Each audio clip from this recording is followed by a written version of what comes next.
In today's video, I'm going to teach you how to remove yourself from a Trello card. If you've been assigned to a task that's no longer yours, or you just want to reduce notifications, removing yourself from a card is quick and clean. I'll walk you through exactly what to do, explain what each step does, and share a few helpful tips so you know what to expect. First, open the card you want to leave. This means selecting the specific task tile on your board so its details open in a full view. You'll see the card's title at the top, along with its description, activity, and any attachments or checklists. Make sure you've clicked into the correct card, especially if several have similar names. Inside the card, look for the Members area. This is where Trello shows the people currently assigned to the card. Depending on your layout, you might see a Members section on the right side or a Members button near the top with profile icons or initials. If you see a row of avatars, that's the right spot. The Members section controls who is associated with the task and who receives notifications about it. Next, click your own name or avatar in that Members area. This tells Trello that you want to manage your membership on this particular card.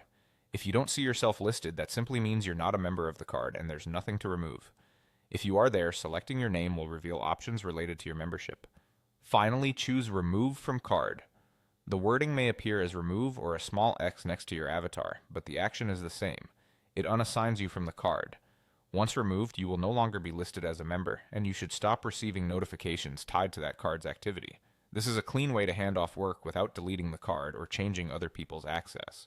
A couple of helpful notes as you wrap up. Removing yourself from a card does not delete any information, comments, or attachments you've added in the past. It simply ends your membership on that card. You can always add yourself back later if you need to rejoin. Also, this action is different from leaving a board. You're only removing yourself from one task, not the entire project space. If you're working on mobile, the layout may look slightly different, but the same idea applies. Open the card, find members, tap your name, and remove yourself. And that's it. Clean, simple, and effective.